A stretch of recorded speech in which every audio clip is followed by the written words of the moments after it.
มาสูงค่ามือในก็พบเท่ากับตั้งใจดัดกันเนาะมือเดียวก็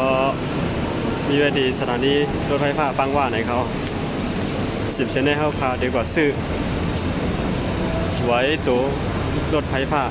ดีกว่าสะพานตักสินนะครับจอมมาครับเอาก่อนต้มกัน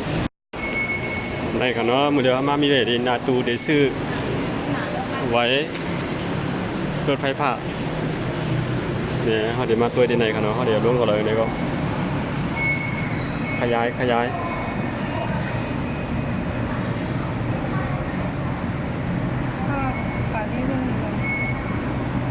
เนี่ยแอดฮกเนี่ยเขาเดี๋ยวลงเนี่ยสะพานตักสินเขาเดี๋ยวสะพานตักสินเนี่ยกันเนาะเขาเดี๋ยวเรียกกันในอันนี้เนี่ยอันนี้ที่ไหนกันเนาะสะพานตักสินโอ้เนี่ยเขามาเคยตั้งค้างเนี่ยก็กระเนี่ยตั้งว่าสะพานตักสินเลยเนาะเลยกันเนาะกลางนี่ตีเขาดีกว่าอันนี้หนึ่งก็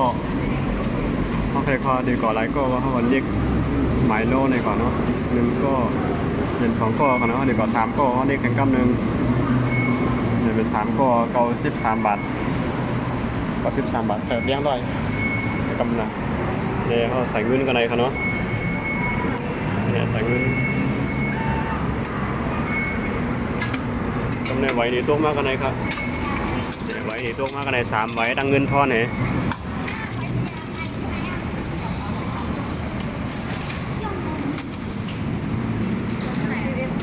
ได้เรียบร้อยเอาไหมคนละใบนี่กันนะไหวดีเป็นทางผังตัวไหนครับเนาะไหวในดังหน้าดังหลังที่ดังหลังได้มีอันนั้นนะอันนี้อันไล่ๆนะเขาดีเลยเอานั่นกว่าห้างอันนั้นเนี่ยอันไล่ๆเนี่ยเนี่ยอันไล่ๆเนี่ยนะอันเนี้ยเขาเดียวดีในกว่าห้างเขาดีปุ่นเขานี่เนาะมันจ่องประตูจ่องดีปืดบรรเทามากอะให้ไหนครับเนาะห้างเหรอให้ไหนครับเนาะห้างเหรอเนี่ยประตูดีปืดห้างเรียบร้อย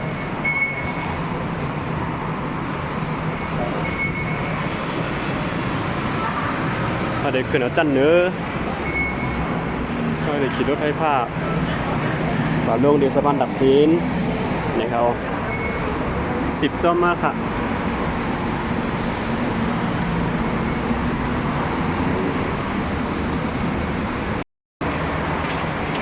เอารถไฟฟ้ามาพอดีเลยรถไฟฟ้ามาพอดีเข้าไปในกันเนาะ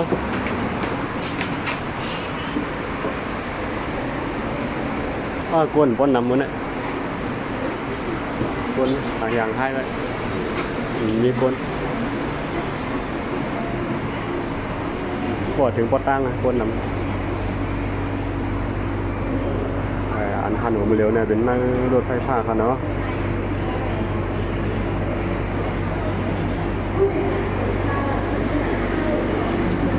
คนเดินมากนิดนึง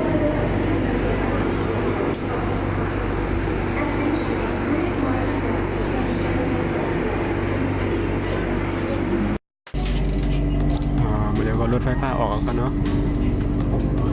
เดี๋ยวหันตึกสูงต้นไม้พวกเขียวกับสิ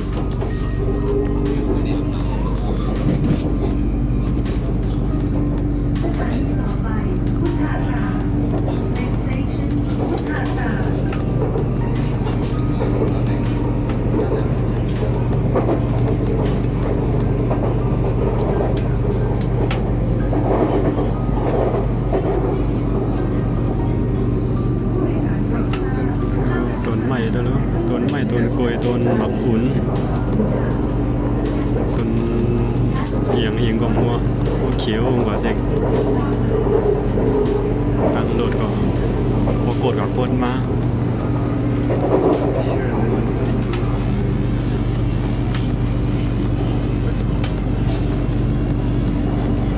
ตั้งก็หามาลีตึกก็หามาลีเนาะ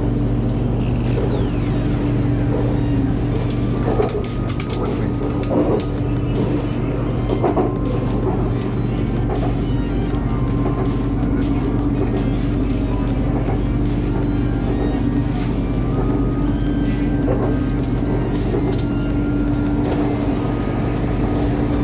านของทางนาเขาเนี่ยเป็นรถไฟผ่านอย่างลำ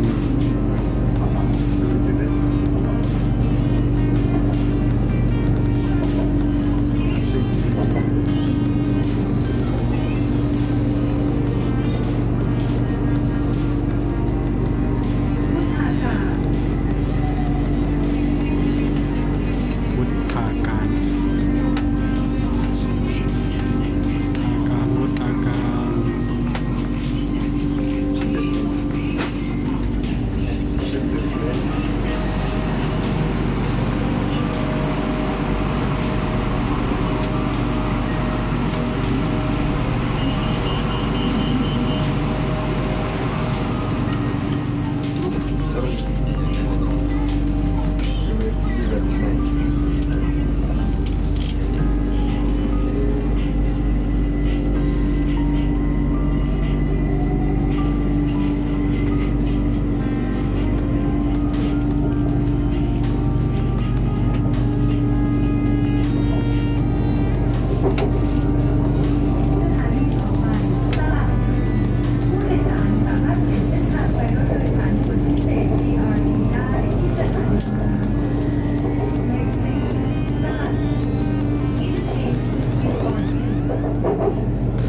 ในกันเนาะถึงก็เลยในก็เขาก็จะลาดเนเนาะเจ็ดโตลีนะครับ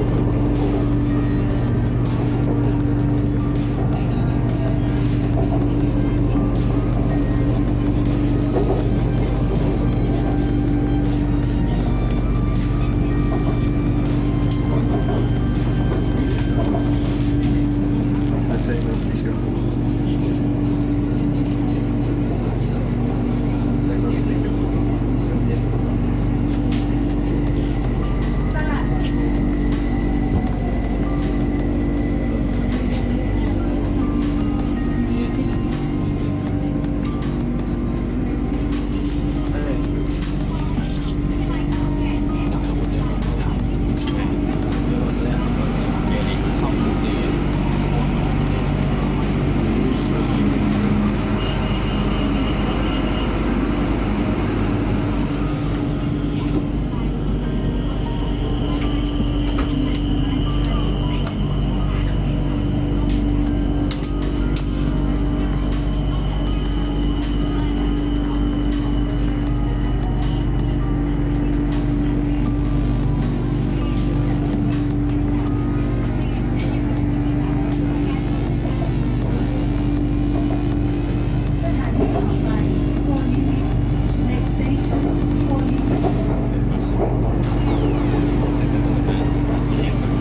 สะพานดักสินเอาค่ะเนาะเอา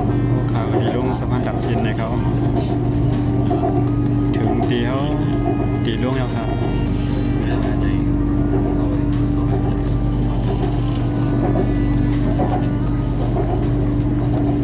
นี่เป็นน้ำเจ้าพระยาค่ะนะครับเนาะ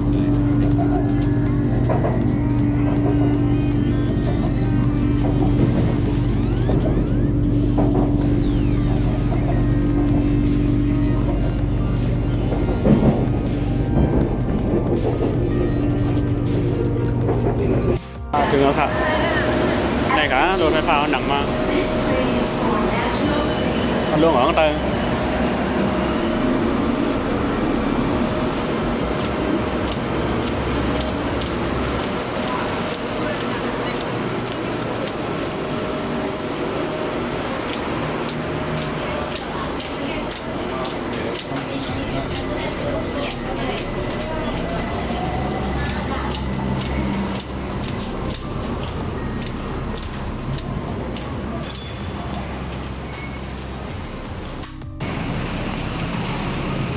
ทำไมเขาออกมากค่ะเนาะ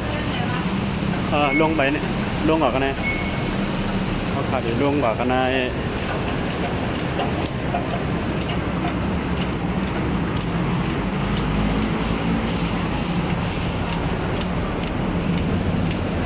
10 เซนในเขาดีไปกว่าดีตาเฮ้อ